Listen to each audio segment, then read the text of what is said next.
ಸನ್ಮಾನ್ಯ ಶ್ರೀ ದರ್ಶನ್ ಸರ್ ಮತ್ತು ವಿಜಯಲಕ್ಷ್ಮಿ ಮೇಡಮ್ ಅವರು ನಮ್ಮ ಮೇಲೆ ಬಾಸ್ ಸಿನಿಮಾ ಬಿಡುಗಡೆಯಾಗಬಾರ್ದು ಅಂತ ಹೇಳಿ ಸ್ಟೇಗೆ ಹೈಕೋರ್ಟ್ನಲ್ಲಿ MFA ಫೈಲ್ ಮಾಡಿದರು. ಅದನ್ನು ಕೋರ್ಟ್ ಡಿಸ್ಮಿಸ್ ಮಾಡಿದೆ ಮತ್ತು ಟ್ರೈಲರ್ ಲಾಂಚನ್ನು ನಾವು ಮಾಡ್ತಾ ಇದ್ದೇವೆ.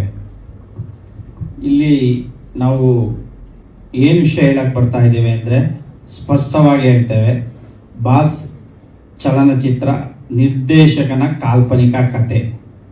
ಇಲ್ಲಿ ಯಾವುದೇ ವ್ಯಕ್ತಿಗೆ ಬದುಕಿರುವವರಿಗಾಗಲಿ ಅಥವಾ ಮರಣ ಹೊಂದಿರುವವರಿಗಾಗಲಿ ಯಾವುದೇ ರೀತಿ ಹರ್ಟ್ ಮಾಡೋದಾಗಲಿ ನೋಯಿಸೋದಾಗಲಿ ಮಾಡೋದಿಲ್ಲ.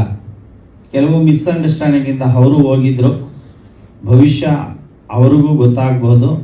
ಮುಂದೊಂದು ದಿನ ನಮಗೆ ಸಪೋರ್ಟ್ ಮಾಡ್ತಾರೆ ಅನ್ನೋ ಆಶಾಭಾವನವಿದೆ. ಸೊ ನಾವು ಇವತ್ತು ಟ್ರೈಲರ್ ಲಾಂಚ್ ಇವೆಂಟ್ ಮಾಡಿದ್ದೇವೆ. ಸೊ ನಿಮ್ಮ ಸಪೋರ್ಟ್ ಎಲ್ಲರಿಗೂ ಇರಲಿ ಅಂತ ಕೇಳ್ಕೊಳ್ತೀನಿ. ಸರ್ ಇಲ್ಲ ಇಲ್ಲ ಇಲ್ಲ ಸರ್, ಇಲ್ಲ ಅಲ್ಲಿ ಏನಾಗಿದೆ ಅಂದರೆ ನಮ್ಮ ಇಲ್ಲ ಇಲ್ಲ ಇಲ್ಲ ಅಲ್ಲಿ ಏನಾಗಿದೆ ಅಂದರೆ ಸರ್, ಟ್ರೈಲರ್ ಲಾಂಚ್ ಅನ್ನೋದನ್ನು ನಮ್ಮ ಕೋ ಡೈರೆಕ್ಟ್ರು ಅಲ್ಲಿ ಜಡ್ಜ್ಮೆಂಟ್ ಆದಾಗ ಟೈಪ್ ಮಾಡ್ತಿದ್ರು. ಆ ಟೈಪಿಕಲ್ ಮಿಸ್ಟೇಕ್ ಇದೆ, ಇವತ್ತು ಆಗ್ತಾ ಇಲ್ಲ ಸರ್ ರಿಲೀಸ್ ಆಗ್ತಾ.